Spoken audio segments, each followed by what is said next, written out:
Episode 18 শুরুতেই দেখি চুনি ওর জ্ঞান ফিরে আসে আর সে নিজেকে তার বাড়িতে দেখতে পায়। এটা দেখে তো সে বুঝতে পারছিল না যে সে কিভাবে তার বাড়িতে ফিরে আসলো। তখনই তার রুমে তার দাদি আসে। তখন সে তার দাদিকে জিজ্ঞাসা করে সে কিভাবে বাড়িতে আসলো। তখন তার দাদি তাকে বলে দুজন মেয়ে তাকে দিয়ে গেছে, তারা বলেছে সে মাথা ঘুরে পড়ে গিয়েছিল। কিন্তু চুনিও তার দাদিমাকে রুম থেকে বের করে দেয় আর লেইকে কল দিতে শুরু করে, কারণ সে লেইকে নিয়ে অনেক বেশি চিন্তিত ছিল। তখনই আমাদেরকে দেখানো হয় যে শেষ পর্যন্ত সেই গেমে কি হয়েছিল। লেই যখন পানির ভেতরে ডুবে জ্ঞান হারায় তখন সব প্লেয়াররা ভাবছিল লেইকে কিভাবে বাঁচানো যায়। চুনিও তো মিস্টার ইয়ানের সাথে তর্ক করছিল, কিন্তু সেই সময়ই সুবিন পাশের রুম থেকে বোমা এবং বোমার রিমোট নিয়ে আসে আর এটা চুনিওকে দেয়। এরপর তারা সবাই সেই বোমাটি ওই কাচের ঘরের সাথে ফিট করে দেয় এবং সেখান থেকে দূরে গিয়ে বসে আর ফাইনালি সেই বোমা ব্লাস্ট করে দেয়, যার কারণে লেই সেখান থেকে মুক্ত হয়ে যায়। কিন্তু লেই এর জ্ঞান ছিল না, তাই চুনিও তাকে নিয়ে অনেক চিন্তিত হয়ে পড়েছিল, কারণ এই গেমটা এখন এন্ড হতে চলেছে। এই গেমটা শেষ হয়ে যাওয়ার আগে যদি লেইয়ের জ্ঞান ফিরে না আসে তাহলে সে কোমায় চলে যাবে। চুনিও চেষ্টা করছিল লেইয়ের জ্ঞান ফেরানোর। ঠিক তখনই গেমে অ্যানাউন্সমেন্ট হয় এই গেমটি শেষ হতে চলেছে, মানে এখন তারা সবাই এই গেম থেকে বেরিয়ে যাবে। এটা দেখে তো চুনিও আরো বেশি চিন্তিত হয়ে যায় আর লেইয়ের বুকে চাপ দিয়ে তার ভেতরের পানিগুলো বের করার চেষ্টা করে। এদিকে গেম প্রায় শেষ হতেই চলেছিল, ঠিক তখনই লেইয়ের জ্ঞান ফিরে আসে। এখন সিন বর্তমানে ফিরে আসে এবং চুনিও লেইয়ের সাথে কথা বলতে শুরু করে। লেইয়ের জীবন বাঁচানোর জন্য লেই চুনিওকে ধন্যবাদ জানায়। তখন চুনিও তাকে জিজ্ঞাসা করে সে কোথায় আছে। তখন লেই তাকে বলে সে ঘুম থেকে উঠে দেখে সে তার ঘরেই আছে। এর মানে তিয়ানজিন কোম্পানির লোকেরা সবাইকে তাদের বাসস্থানে পাঠিয়ে দিয়েছে। চুনিওর সাথে কথা বলা শেষে এখন লেই আবারও সেই অজানা ব্যক্তির সাথে কথা বলতে শুরু করে এবং তাকে মেসেজে নানা রকম প্রশ্ন করতে শুরু করে। তখন সেই লোকটি তাকে মেসেজে জানায় লেই যদি চায় যে সে তাকে সাহায্য করতে থাকবে তাহলে সে কখনোই তার বিষয়ে কাউকে কিছু বলতে পারবে না এবং তাদের কথোপকথনের কথা গোপন রাখতে হবে, কারণ এই ব্যাপারে যদি কেউ জেনে যায় তাহলে তার লাইফ রিস্ক আছে। এরপর সে লেইকে জানায় তুমি একটা কাজ করতে পারো, তুমি মাইক্রোটেক কোম্পানিতে আবার যাও এবং সেখানকার ডিভাইস এবং যন্ত্রপাতি সম্পর্কে জানো এবং সেগুলোকে একত্রিত করো। তখন লেই তাকে প্রশ্ন করে মাইক্রোটেক কোম্পানি এবং তিয়ানজিন কোম্পানির মধ্যেকার সম্পর্ক আসলে কি। তখন সে তাকে জানায় মাইক্রোটেক কোম্পানি টেকনোলজির ব্যাপারে তিয়ানজিন কোম্পানিকে সাপোর্ট করে। অন্যদিকে চুনিওর দাদিকে দেখি তার কাছেও ওই গেমিংটা ডেলিভারি করা হয়েছিল। যখনই সে ওইটা মাথায় লাগাতে যাচ্ছিল তখনই চুনিও তাকে বাধা দেয় আর তাকে জিজ্ঞাসা করে সে ওটা কোথায় পেল। তখন তার দাদি তাকে জানায় একটা ডেলিভারি ম্যান এসে তাকে এটা দিয়ে গেছে। সে তো ওই ডেলিভারি ম্যানের পিছনে ছুটছিল। ঠিক তখনই তার কাছে তিয়ানজিন কোম্পানি থেকে মিস্টার ইয়ান কল করে এবং তাকে সতর্ক করে দেয়। একটু পরে সব প্লেয়াররা এক জায়গায় কথা বলছিল। চুনিওর মতো তাদের সবার বাড়িতেও এইভাবে করে ডেলিভারি দেওয়া হয়েছে। এসব কিছু শুনে চুনিও বুঝতে পারে যে এর মানে মিস্টার ইয়ান তাদেরকে সতর্ক করে দিচ্ছে যে এরপরে যদি আমরা কোনো কিছু উল্টোপাল্টা কাজ করি তাহলে আমরাই শুধু বিপদে থাকবো না, আমাদের পরিবারও আমাদের সাথে বিপদে পড়বে। পরের সিনে বাওনকে দেখি সে নানের বসার জন্য আলাদাভাবে একটা চেয়ার তৈরি করে। কলেজের সবাই তো এটা দেখে অনেক ইমপ্রেস হয়ে যায়, কিন্তু তখনই সেখানে নান চলে আসে আর এটা দেখে রেগে সেখান থেকে চলে যায়। অন্যদিকে চুনিওকে দেখি সে তার ফ্যামিলি ফটো বসে বসে দেখছিল।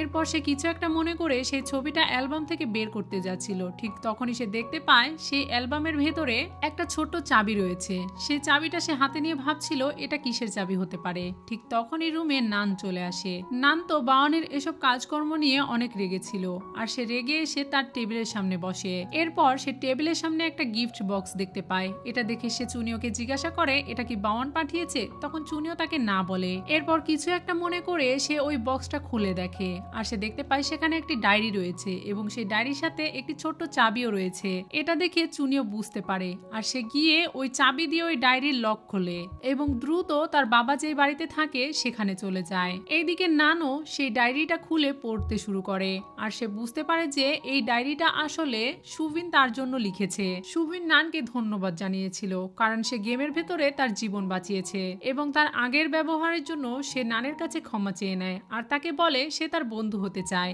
এটা পড়ে তো নান অনেক খুশি হয়ে যায়। এরপর নানও তার ডায়েরিতে ভালো ভালো কিছু কথা লিখে এবং সেটা সুবিনের জন্য রেখে দেয়। সুবিন যখন সেই ডায়েরিটা পড়ে তখন সেও খুশি হয়ে যায়। অন্যদিকে চুনিও তার বাবার বাড়িতে গিয়ে সেই ডায়েরিটা কিছুতেই খুঁজে পাচ্ছিল না। তখন সে হতাশ হয়ে চেয়ারে বসেছিল। এরপর সে যখন চারিদিকে তাকাচ্ছিল তখনই সে খেয়াল করে বইয়ের সেলফের ভেতরে একটা মোটা বই রয়েছে। সে যখনই ওই মোটা বইটা খোলে তখন সে দেখতে পায় ওই বইটা কেটে তার ভেতরে আরেকটা ডায়েরি রাখা আছে। এটা দেখে সে তার কাছে থাকা সেই ছোট্ট চাবি দিয়ে ওই ডায়েরির তালা খোলে। এরপর ওই ডায়েরিতে লেখা তার বাবার কথাগুলো চুনিও পড়তে শুরু করে। আসলে এই ডায়েরিটা চুনিওই তার বাবাকে তার বার্থডেতে গিফট করেছিল। তার বাবার বার্থডের পরের দিনই চুনিও একটা বাক্স খুঁজে পায়। সেই বাক্সটা নিয়ে সে তার বাবার কাছে আসে আর তাকে জিজ্ঞাসা করে এটা কি। আসলে সেই বাক্সের ভেতরে একটা পাজেলের মতো গেম ছিল, যেটা তার বাবা তাকে বোঝাচ্ছিল। কিন্তু তার বাবা চুনিও ট্যালেন্ট দেখে অনেক বেশি অবাক হয়ে যায়, কারণ সে মাত্র 20 সেকেন্ডে সেই পাজেলের গেমটা সলভ করে ফেলে। চুনিওর বাবা বুঝতে পারে যে সে অনেক বেশি ট্যালেন্টেড। এরপর একদিন আবারও তার বাবা তার সাথে বিল্ডিং ব্লক গেম খেলতে শুরু করে, কিন্তু চুনিও বারবার মাঝপথেই হেরে যাচ্ছিল। কেন জানি সে ওই গেমটা খেলতে পারছিল না, আর সেই কারণে সে রেগেও যাচ্ছিল।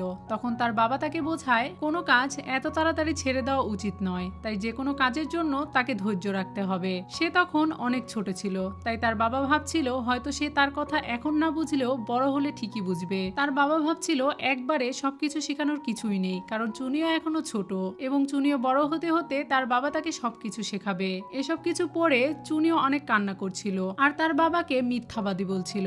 এসব কিছু ভেবে চুনিও অনেক বেশি ইমোশনাল হয়ে যায় আর সেখানে বসেই কান্না করতে থাকে। চুনিও আবারও সেই ডায়েরিটা পড়তে শুরু করে, যেখানে তার বাবা লিখেছিল তারা একটা উদ্যোগ নিয়েছিল, সেই কাজটা তারা আবারও শুরু করতে চাইছিল, যে কাজটা তার বাবা অনেক আগে ছেড়ে দিয়েছিল। তার বাবা চাইছিল ফেলে রেখে আসা দিনগুলিতে সে যদি আবার ফিরে যেতে পারতো এবং সেখান থেকে শুরু করতে পারতো, কিন্তু কিছুতেই সে আর সেখান থেকে শুরু করতে পারছিল না। এখন সে কি শুরু করতে চাইছিল এই বিষয়ে ডায়েরিতে আগে কিছুই লেখা ছিল না। তখন চুনিও খুঁজতে খুঁজতে সেই ডায়েরির ভেতরে একটা মেমোরি কার্ড পায়। অন্যদিকে লেইকে দেখি সে যখন ক্লাস শেষ করে তখন সে খেয়াল করে কেউ একজন তার উপরে নজর রাখছে এবং এই বিষয়ে সে সবাইকে মেসেজ করে জানিয়ে দেয়। তখন তারাও তাকে জানায় তারা এটা অনুভব করেছে যে তাদের উপরেও কেউ একজন নজর রাখছে। আসলে মিস্টার ইয়ান তাদের সবার উপরে নজর রাখছিল, কে কোথায় যাচ্ছে কি করছে এই সব বিষয়ে। অন্যদিকে চুনিওকে দেখি সে ওই মেমোরি কার্ড নিয়ে লেয়ের কাছে যাচ্ছিল।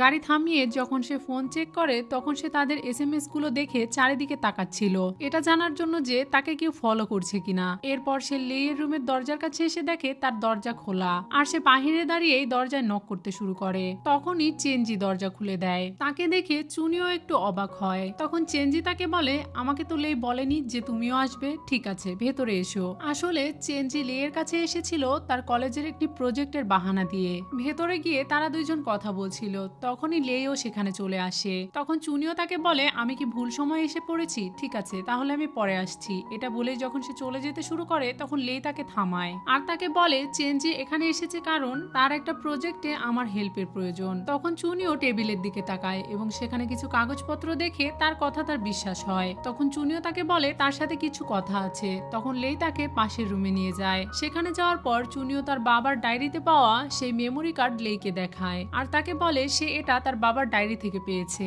কিন্তু সে এটা ওপেন করতে পারছে না কারণ এটাতে একটা পাসওয়ার্ড লাগানো রয়েছে। এরপর লেই সেই মেমোরি কার্ডটা পেন ড্রাইভে ভরে কম্পিউটারে ওপেন করে এবং সেই পাসওয়ার্ডটি ডিকোড করতে শুরু করে। তখনই বাইরে থেকে চেনজি লেইকে ডাকে আর সে তার কথা শোনার জন্য সেখানে চলে যায়। সে চলে যাওয়ার পর চুনিও সেখানে বসে অপেক্ষা করছিল যে ওই পাসওয়ার্ডটা কখন আনলক হবে। ঠিক তখনই লেইকে সে অজানা ব্যক্তি আবার SMS করতে শুরু করে এবং চুনিও সেটা দেখে ফেলে। চুনিও চাইছিল সে SMSটা ওপেন করে দেখতে, কিন্তু সে এটা করে না আর রাগ করে সেই মেমোরি কার্ডটা খুলে সেখান থেকে চলে যাচ্ছিল।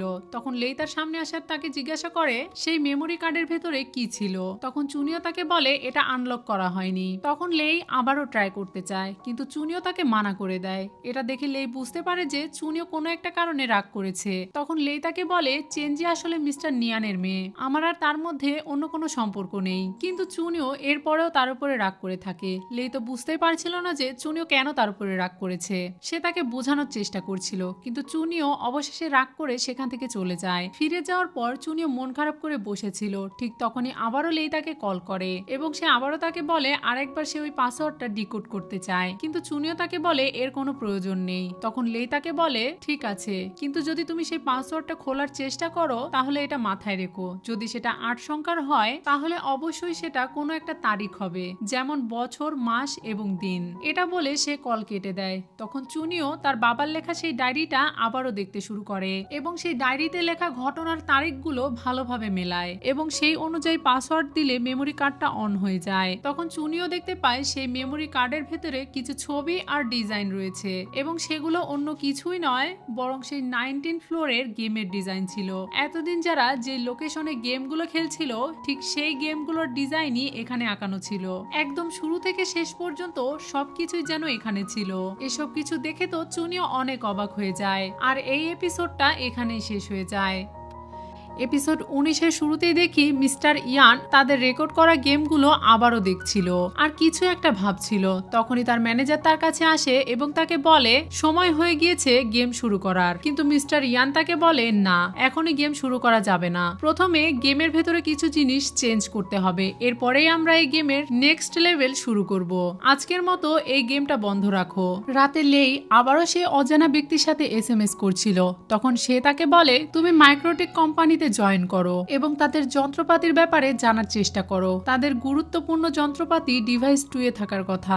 আমিও এক সময় সেখানকার কর্মকর্তা ছিলাম, কিন্তু এইসব কর্মকাণ্ড আমি সহ্য করতে পারিনি, তাই আমি চাকরি ছেড়ে চলে এসেছি। কিন্তু আমি যে তোমাকে হেল্প করছি এই বিষয়ে যদি তিয়ানজিন কোম্পানি জানতে পারে তাহলে আমাকে মেরে ফেলবে। এটা শুনে লেই তাকে বলে সে এই ব্যাপারে কাউকে বলবে না। এরপর লেই তাকে চুনিওর বাবার ব্যাপারে জিজ্ঞাসা করে সে তাকে চিনে কিনা, কিন্তু এই বিষয়ে তার কোনো উত্তর আসে না। সকাল হয়ে গেলে তারা সবাই খেয়াল করে আজকে রাতে তারা গেমে প্রবেশ করেনি। এটা দেখে তো তারা সবাই আবারও অবাক হয়ে যায় এবং একে অপরের সাথে গ্রুপ চ্যাটিং করতে শুরু করে। পরের সিনে চুনিওকে তার ক্লাসরুমে বসে থাকতে দেখি, কিন্তু তার মনোযোগ ক্লাসে ছিল না, তার মনোযোগ ছিল সেই ডিজাইনগুলোর উপর। সে ওই গেমের ডিজাইনগুলো দেখছিল। ঠিক তখনই সেখানে সে একটা কিছু লক্ষ্য করে। এরপর সে তার বাবার দেওয়ার মেসেজগুলো পড়ছিল, যে মেসেজের রিপ্লে চুনিও কখনোই তাকে দেয়নি। কিন্তু আজকে চুনিও তার বাবাকে একটাই মেসেজ পাঠায়, সেটা হলো সে এখন কোথায় আছে। পরের সিনে লিনকে দেখি, তার রুমমেট তাকে বলে সে সুপারমার্কেটে যাচ্ছে কিছু কেনাকাটা করার জন্য,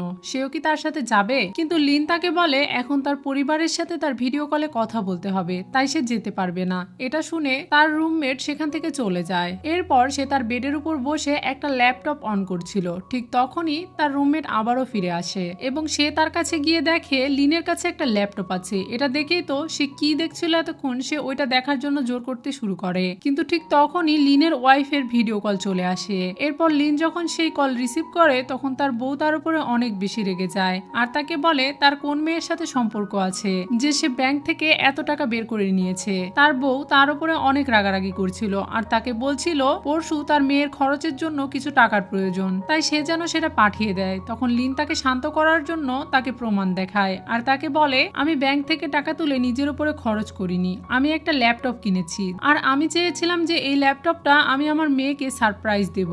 পরের সিনে তিয়ানজিন কোম্পানি যে ডাক্তারকে তুলে নিয়ে গিয়ে আটকে রেখেছে তার ওয়াইফকে দেখি। সে পুলিশের কাছে যায় তার হাজবেন্ডের নিখোঁজ হওয়ার রিপোর্ট লেখাতে। তার হাজবেন্ডের নাম চেং জিয়াংঝান এবং তার হাজবেন্ড যে হাসপাতালে চাকরি করে এটা শুনেতেও ওই পুলিশও একটু অবাক হয়। আর আমরা বুঝতে পারি যে ওই হাসপাতাল আর তিয়ানজিনের মধ্যে যে সম্পর্ক আছে এই বিষয়ে পুলিশদের মধ্যেও কিছু ধারণা রয়েছে। পরের সিনে লেইকে দেখি সে মাইক্রোটেক কোম্পানিতে জয়েন করেছিল। সেখানে যাওয়ার পর সে ম্যানেজারকে বলে এই কোম্পানির যেহেতু অনেকগুলো অফিস তাই তাকে একটা ম্যাপ পাঠাতে যাতে সে এখানে হারিয়ে না যায়। কথা অনুযায়ী ম্যানেজার তাকে একটা ম্যাপ পাঠিয়ে দেয়। সে ফোনে ওই ম্যাপটা দেখছিল এবং কম্পিউটারে কথা বলা সেই অজানা ব্যক্তির কথা অনুযায়ী সে যন্ত্রপাতি রুম 2 খুঁজছিল। ঠিক তখনই সেখানে চেঞ্জি চলে আসে এবং সে লেকে নিয়ে যন্ত্রপাতি রুম 2 এ চলে যায়। এটা যেহেতু তার বাবারই অফিস ছিল তাই সে সেখানে পরিদর্শন করতে এসেছিল। সেখানে যাওয়ার পর চেনজি মিস্টার ট্যাংকে বলে সে যাতে লেকে সবকিছু ভালোভাবে বুঝিয়ে দেয় এবং ঘুরিয়ে ঘুরিয়ে দেখায়। মিস্টার ট্যাং যখন লেকে সবকিছুর ব্যাপারে বলছিল আর ঘুরিয়ে ঘুরিয়ে দেখাচ্ছিল তখন লেয়ের নজর পড়ে সেখানে থাকা একটা আইডি কার্ডে। সে এই ফাঁকে ওই আইডি কার্ডটা চুরি করার চেষ্টা করে কিন্তু সে ব্যর্থ হয়ে যায়। এই ফাঁকে চেনজিও তার আর লেয়ের একটা ছবি তুলে নেয় এবং সেখান থেকে যাওয়ার সময় চেনজি তাদের সেই ছবিটি গ্রুপে পোস্ট করে দেয়। এটা লেইও খেয়াল করে কারণ সেও সেই গ্রুপে অ্যাড ছিল, এমনকি কলেজে সবাই সেই গ্রুপেই ছিল। লেই চেনজিকে থামায় আর তাকে বলে সে যন্ত্রপাতি রুম নাম্বার 2 এ যেতে চায় কিন্তু সেখানে যাওয়ার জন্য অ্যাপয়েন্টমেন্টের দরকার যেটা সে পাচ্ছে না। তাই লেই চেনজিকে বলে সে তার আইডি কার্ড ব্যবহার করে ওই রুমে যেতে চায়। এটা শুনে চেনজি তো খুশি হয়ে যায় আর তাকে বলে এর মানে আমি এখনো আপনার কাছে মূল্যবান। তখন লেই তাকে বলে আপনি যেরকম মনে করছেন সেরকম না, আমি আপনাকে ব্যবহার করতে চাই না। লেই বুঝতে পারে যে চেনজি তাকে পছন্দ পছন্দ করে, তাই সে তাকে সরাসরি বলে দেয় সে চুনিওকে পছন্দ করে এবং সাথে সাথে লেই ওখান থেকে চলে যায়। এটা শুনে চেনজির মন তো অনেক বেশি খারাপ হয়ে যায়। পরের সিনে নানকে দেখি সে তার মায়ের তলোয়ার প্রশিক্ষণ কেন্দ্রে যায়। সেখানে অনেক বাচ্চাদের ট্রেনিং দেওয়া হচ্ছিল এবং সেখানে অনেকগুলো অ্যাওয়ার্ডও সাজিয়ে রাখা হয়েছে, যেগুলো নান তাকিয়ে তাকিয়ে দেখছিল। তখন তার মনে পড়ে যায় ছোটবেলায় তার মা তাকে ট্রেনিং করাতো এবং ট্রেনিং এর সময় সে যখন 10 মিনিট সময় বিশ্রাম করার জন্য পেয়েছিল, তখন সে ওখানে থাকা একটি ছোট বাচ্চার কাছে যায় এবং সে যেই ভিডিও গেমটা খেলছিল সেটা তার কাছ থেকে শিখিয়ে নিতে শুরু করে। যখনই তার মায়ের চোখে এই জিনিসটা পড়ে, তার মা এসে তাকে আবারও গিয়ে তলোয়ার লড়াই করতে বলে। এর মানে নানের মা তাকে কখনোই অন্য বিষয়ে মাথা ঘামাতে দেয়নি। অন্য বিষয়ে জানা বা সেগুলোর প্রতি ইন্টারেস্ট হওয়া এটা তার মা পছন্দ করতো না। তার মা সবসময় চাইতো যাতে সে তলোয়ার লড়াই করে আর তার স্বপ্ন পূরণ করে। এখন সিন বর্তমানে ফিরে আসে এবং নান তার ছোট বোনের হাতে তলোয়ার দেখে তাকে জিজ্ঞাসা করে, তুমি তো সিঙ্গার হতে চেয়েছিলে, তুমি তো গান ভালোবাসো, তাহলে তুমি তলোয়ার লড়াই কেন করছো? কিন্তু তখনই পেছন থেকে নানের মা চলে আসে আর তার ছোট বোনকে বলে, অযথাই তুমি কারোর সাথে কথা বলে সময় নষ্ট করো না। এটা বলে সে ওখান থেকে তাকে নিয়ে যায় এবং ট্রেনিং করাতে শুরু করে। এটা দেখে তো নানের অনেক রাগ হয় আর সে ওখানে গিয়ে তার বোনের হাত থেকে তলোয়ার ফেলে দেয় আর তার মাকে বলে, আমরা সবাই আপনার হাতের খেলার পুতুল নই যে আপনি যেভাবে ইচ্ছা সেভাবে নাচাবেন। তখন তার মা তাকে বলে, তুমি নিজের ইচ্ছায় তলোয়ার লড়াই করতে এসেছিলে, আমি তোমাকে জোর করিনি। এটা শুনে নান তাকে বলে, কারণ আমি চাইতাম সব সময় আপনার মন রাখতে, যাতে আপনি খুশি থাকেন, আপনার স্বপ্ন পূরণ হোক। কিন্তু এটা করতে গিয়ে আমি নিজেকে মেরে ফেলেছিলাম এবং শেষ পর্যন্ত আমার একটা পাও হারিয়েছি। আমি চাই না যে আমার মতো অন্য কারোর ক্ষতি হোক এবং সেও তার স্বপ্ন এভাবে মাটি করে দিক। এরপর সে তার ছোট বোনকে বোঝায় সে যাতে জোর করে কোনো কিছু না করে এবং নিজের স্বপ্নকে পূরণ করে। নান তার ছোট বোনকে তার সাথে নিয়ে যেতে চায়, কিন্তু তার ছোট বোন তাকে বলে সে তার মাকে কষ্ট দিতে চায় না, তার মা তার জন্য এটা বেছে নিয়েছে, তার মানে এটা তার জন্য বেস্ট হবে। এটা বলে সে ওই তলোয়ারটি মাটি থেকে তুলে নেয়। এটা দেখে নানের ভীষণ কষ্ট হচ্ছিল আর সে তার মায়ের দিকে তাকিয়েছিল। তখন তার মা অন্যদিকে তাকিয়ে তাকে বলে সে নিজেই এটা বেছে নিয়েছে। এটা শুনে তার তো অনেক রাগ হয় আর সে ওখান থেকে চলে যায়। পরের সিনে চুনিওকে দেখি সে মাইক্রোটেক কোম্পানিতে এসেছিল তার বাবার খোঁজ করার জন্য। তাই মিস্টার ইয়ান তাকে তার বাবার কেবিনে নিয়ে যায়, যেখানে তার বাবা বসতো। মিস্টার ইয়ান চুনিওকে কেবিন ভালোভাবে দেখতে বলে সেখান থেকে চলে যায়। এরপর চুনিও গিয়ে তার বাবার ল্যাপটপ ওপেন করে এবং সে ওটা ওপেন করলে ওই আইডিটা দেখতে পায় যে আইডি থেকে লেয়ের কম্পিউটারে SMS আসছিল। এটা দেখে সে চিন্তায় পড়ে যায়। পরের সিনে চেনজিকে দেখি সে চুনিও যেখানে থাকে সেই হোস্টেলে এসেছিল এবং সে যেহেতু জানতো সুবিন আর চুনিও একই রুমে থাকে, তাই সে সুবিনের জন্য একটা গিফট নিয়ে আসে আর তাকে বলে, গতবার তোমার ভাইয়ের সাথে আমি একটু বেশি বাড়াবাড়ি করে ফেলেছিলাম। এটা বলে সে রুমের ভেতরে চলে আসে আর সেখানে গিয়ে সে চুনিওর ব্যাপারে জিজ্ঞাসা করতে শুরু করে, কিন্তু সুবিন তাকে কিছুই বলে না আর সে তাকে বলে, চুনিও আমার ফ্রেন্ড। সে যেহেতু তার সিনিয়র ছিল তাই সুবিন তার সাথে খারাপ ব্যবহারও করতে পারবে না। এখন চেনজি সেখানে সেই গেমের হেলমেটটা দেখে আর এই বিষয়ে সুবিনকে প্রশ্ন করতে শুরু করে। সে তাকে জিজ্ঞাসা করে, লেই আর চুনিও কি এই গেমটা খেলে? তখন সুবিন তাকে বলে, হ্যাঁ তারা এই গেমটা খেলে এবং আমিও তাদের সাথে এই গেম খেলি। সুবিন তাকে এই গেমের ব্যাপারে কিছু বলতেই যাবে কি তখনই চেনজি সেই গেমের হেলমেটটা নিয়ে সেখান থেকে চলে যায় এবং বাড়িতে ফিরে রাতের বেলা সে ওই গেমের হেলমেটটা পরে, যার কারণে সে অন্যান্য প্লেয়ারদের মতোই সেই এলিভেটরে চলে যায় এবং সেই গেমে প্রবেশ করে। এবার এই গেমটা আগের গেমের থেকে ভিন্ন হতে চলেছিল। এখন অন্যান্য প্লেয়াররাও সেই গেমে প্রবেশ করে। তারা সবাই একটা সুড়ঙ্গের ভিতরে এসেছিল এবং সেখান থেকে তারা একে অন্যকে খোঁজার জন্য এগিয়ে যাচ্ছিল। চেনজিও ভেতরের দিকে এগিয়ে আসছিল। ঠিক তখনই তার সাথে সুবিনের দেখা হয়। সুবিন তাকে দেখে বলে, আপনি সত্যি এই গেমে এসেছেন? তখন সুবিন তাকে বলে, হ্যাঁ আমি আসলে দেখতে এসেছি যে এই গেমটা কেমন। একটু পরে সুবিন তাকে আবারও এই গেমের ব্যাপারে সাবধান করতে চায়, কিন্তু চেনজি তাকে কোনো কথা বলার সুযোগই দেয় না আর তাকে প্রশ্ন করে বসে সবাই কোথায় আছে। তখন সুবিন তাকে বলে, এত তারা কিসের, আস্তে ধীরেই তাদের সবাইকে পেয়ে যাবেন। এরপর তো চেনজি তার সাথে বকবক করতেই থাকে আর তাকে বলে এই গেমটা তাদের বাবার কোম্পানির দ্বারাই প্রতিষ্ঠিত। অন্যদিকে লেকে দেখি লিন আর চুনিও সেখানে চলে আসে। লিন তাদের দুজনকে দেখে বুঝতে পারে যে চুনিও হয়তো লেইয়ের উপরে রাগ করেছে, তাই সে তাদের সুযোগ করে দিয়ে সেখান থেকে চলে যায়। তখন লে চুনিওকে বলে সে যাতে তাকে ভুল না বোঝে। সে মাইক্রোটেক কোম্পানিতে একটা কাজের জন্য গিয়েছিল, তখনই সেখানে তার সাথে চেনজির দেখা হয় এবং সে তার ছবি তুলে পোস্ট করে দেয় এসব কিছু নিয়ে, সে যাতে তাকে কোনো ভুল না বোঝে। তখন চুনিও তাকে প্রশ্ন করে, এইসব কিছু ছাড়া তোমার কি আমাকে অন্য কিছু বলার আছে? এটা শুনে লেই তো চিন্তায় পড়ে যায় আর তাকে জিজ্ঞাসা করে, তোমাকে আমার অন্য কি বলার থাকবে? তখনই একটা চিৎকারের আওয়াজ শুনে তারা সেখান থেকে দৌড়ে চলে যায়। এখন নান, বাওয়ান, লিন, চুনিও আর লে সবাই এক জায়গায় ছিল এবং তারা ভাবছিল হয়তো সুবিন চিৎকার করেছে। কিন্তু তখনই সেখানে চেনজি চলে আসে। তাকে দেখে তারা সবাই তো অবাক হয়ে যায়। লেই তাকে প্রশ্ন করে সে এই গেমে কিভাবে আসলো। তখন সে তাকে জানায় সে সুবিনের কাছ থেকে এই গেমের ব্যাপারে জেনেছে, আর যেহেতু এই গেমের হেলমেট তার কাছেই ছিল তাই সে সেটার মাধ্যমে এই গেমে প্রবেশ করেছে। সে আসলে জানতে চেয়েছিল যে তারা এই গেমটা কিভাবে খেলে। এটা শুনে লেই তো সুবিনের উপরে রেগে যায়। তখন সুবিন তাকে বলে সে আমাকে এই গেমের বিষয়ে জানার জন্য জোর করেছিল, তাই আমি তাকে বলেছি, এবং আমি এই গেমের বিপদের সম্পর্কেও তাকে সতর্ক করতে চেয়েছিলাম, কিন্তু সে আমার কোনো কথাই শোনেনি। চেনজি তো ভাবছিল লেই হয়তো এই গেমের বস, তাই সে বেশ আনন্দেই ছিল। কিন্তু লেই তাকে বলে সে যেন নিজেই নিজের খেয়াল রাখে। তারা সবাই একে অন্যের সাথে কথা বলছিল, ঠিক তখনই পাশের রুম থেকে কেউ একজন তাদেরকে ডাকে। তারা সবাই যখন পাশের রুমে যায় তখন সেখানে থাকা টিভির ভেতরে একটা ক্যারেক্টার তাদেরকে বলে আজকের গেমটি ভিন্ন হতে চলেছে এবং আজকের গেমের নাম হলো গেস হোস লাইন, মানে কে মিথ্যে বলছে অনুমান করুন। আর এই খেলার নিয়ম হলো যাকে যে প্রশ্ন করা হবে